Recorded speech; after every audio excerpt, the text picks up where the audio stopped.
Welcome to my classroom.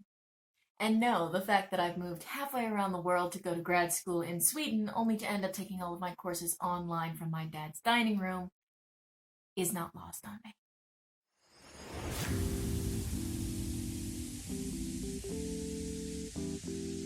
Hello, my weird and wonderful humans. In case you are new here, hi, my name is Eve. And if you missed it in the first bit, I'm a grad student studying here in Sweden in distance mode from my dad's living room. Yeah. Being in distance mode hasn't exactly been easy, but we're making it work. And more than that, it's reminded us of the things that are actually important.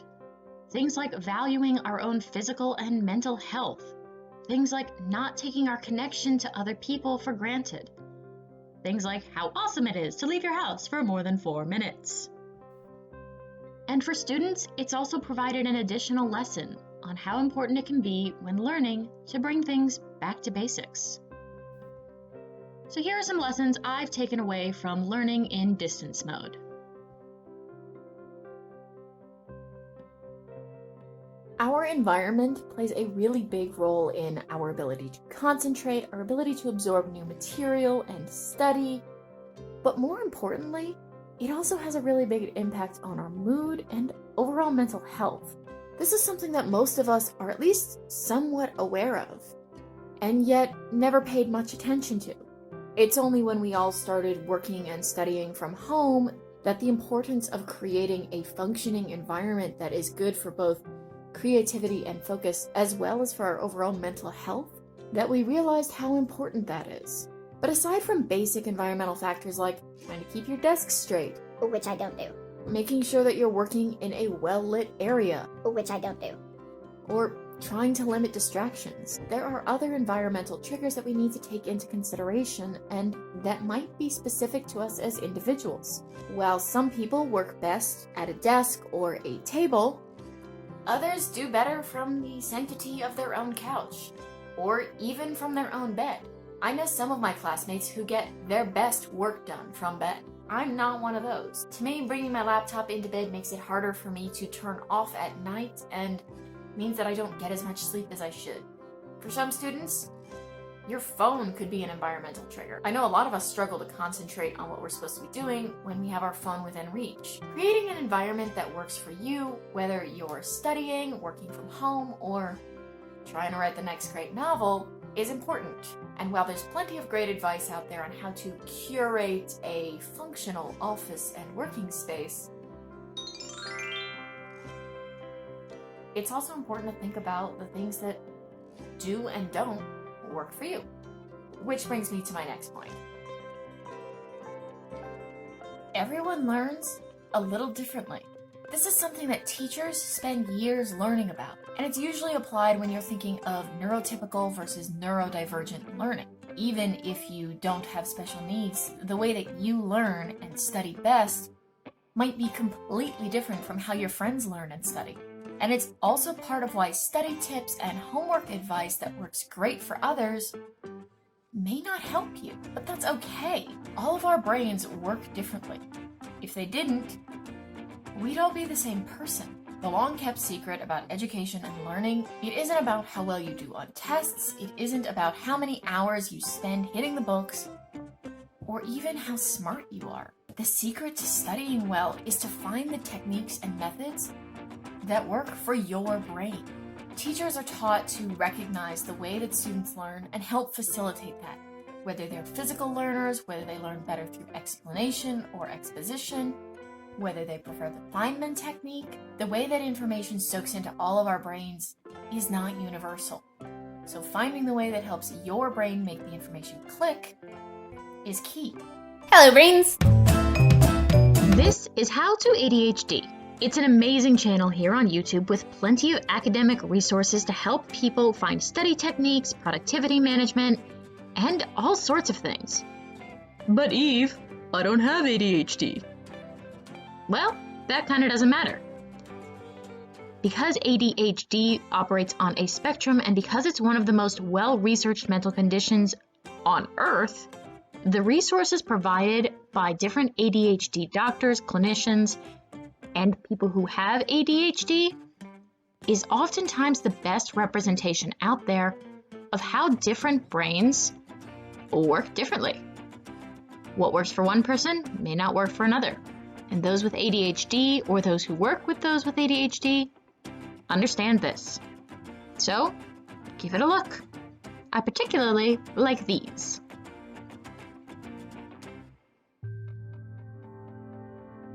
There are days when the absolute last thing I want to do on the planet Earth is turn on my laptop and attend another Zoom lecture. I find myself buried under a mountain of work. But these giant piles of work aren't insurmountable obstacles. We aren't staring at the Andes or a brick wall stretching into oblivion. I'm pretty new to Sweden, so when my father told me earlier this fall that we were getting some firewood dropped off, I did not understand. Color me surprised when 10 cubic meters of wood showed up in the driveway.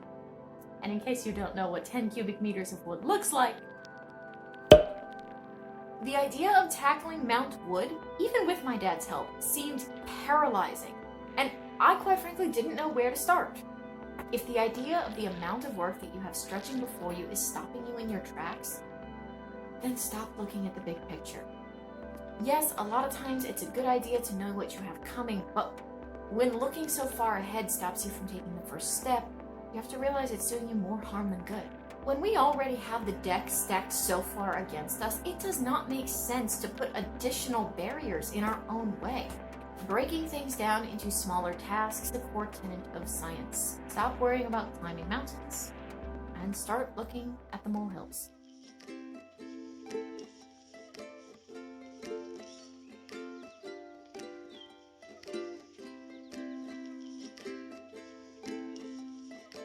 Once we've broken down big, long, complicated subject matters into small, easily manageable tasks, it's important to help reinforce this behavior by using positive reinforcement, aka celebrating our tiny wins.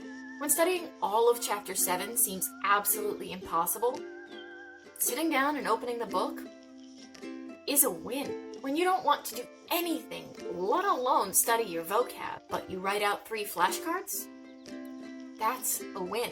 Celebrating those tiny wins actually tricks your brain into releasing hormones that create a positive feedback loop. We do the thing, we get a tiny little reward, and our brain rewards us with a little dopamine hit. Eventually, doing the task itself triggers that dopamine hit. Rewarding ourselves for just showing up and doing the bare minimum is also a huge asset to our mental health. So often we can easily fall into negative reinforcement patterns where we don't do the thing, therefore we feel bad. Negative reinforcement is only so effective. Avoiding the shame or discomfort or embarrassment of feeling bad for not doing the thing is not as helpful as rewarding ourselves for doing the thing. My personal favorite reward, chocolate. I sat down to study, 1 square. I reviewed all of the chapter headings so I know what subjects are coming up, 2 squares. This kind of constant positive reinforcement encourages us to take steps further and eventually becomes its own reward. It also explains why my pants don't fit. Find ways to connect. Digitally, intellectually, emotionally, and socially. The biggest part of what we're missing when we're taking these classes online is our interpersonal connections with our teachers and our other students. As hard as we might try, connecting with someone through a screen is a vastly different experience to connecting with them in person. And it can be so easy to undervalue the impact that those connections have on our ability to perform well, whether that's in a class, at work, or in everyday life. Think about it this way. When you're taking classes at school or when you're in the office, you go to your lecture, you sit down, chit-chat a little bit beforehand, chuckle at someone's joke, maybe ask to borrow a pen from a neighbor. These small micro interactions actually help connect you to where you are and what's going on around you, which means that when the teacher starts talking, you're already a little more keyed in. It's the same way that if you've been scrolling on your phone in the half hour leading up to class and then the teacher starts talking, you might find it harder to focus. And it's something that's pretty well understood in meditation and general neuroscience, but which we don't value enough. Whether you want to call it mindfulness or being in the moment, when you're thinking about what you're doing here and now, it's easier to concentrate on what you're doing here and now. When an in-person class ends, you get to spend a few extra minutes packing up your stuff, maybe chatting with some of your classmates, wandering down the halls. You get to ease out of the material and the class the same way that you eased in. The same thing happens at work. That easing in and out process actually helps you stay grounded and more connected to what's going on around you. But when we all switched to digital, that soft start and soft stop was lost. Instead of a sea of our fellow students and friends trickling in and out, you're cut off with the click of a button. To be clear, I don't have an easy fix for this. This is something that I continue to struggle with. And reaching out into the void of a sea of blank screens to try and make friends isn't something that comes naturally, but it is something that helps. Making those connections is an invaluable experience, and it can really help with our performance overall. It also stops you from putting a hat on your cactus in order to have someone to talk to and therefore not go crazy.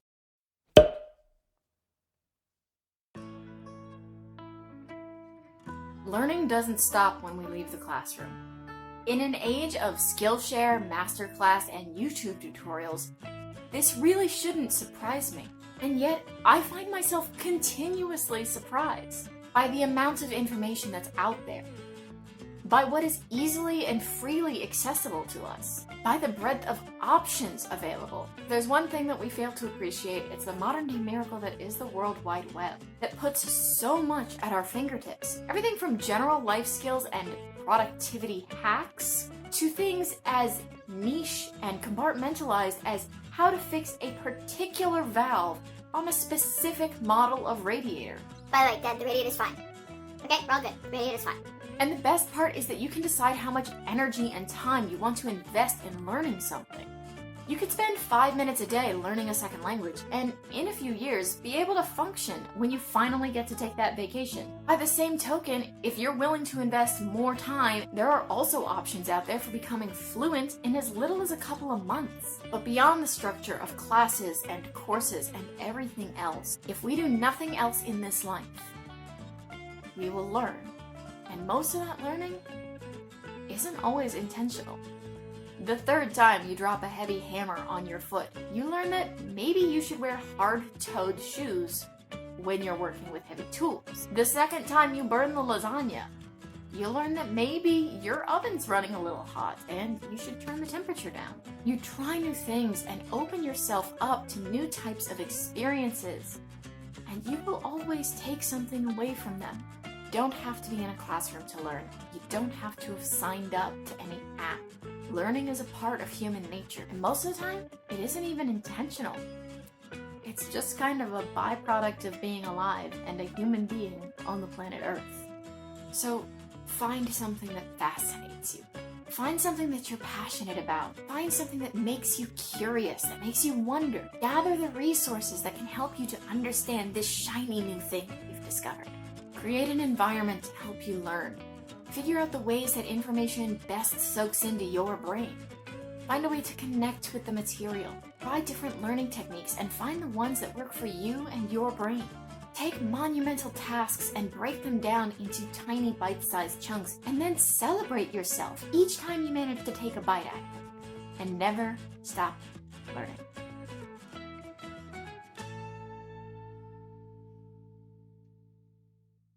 You gonna focus on me?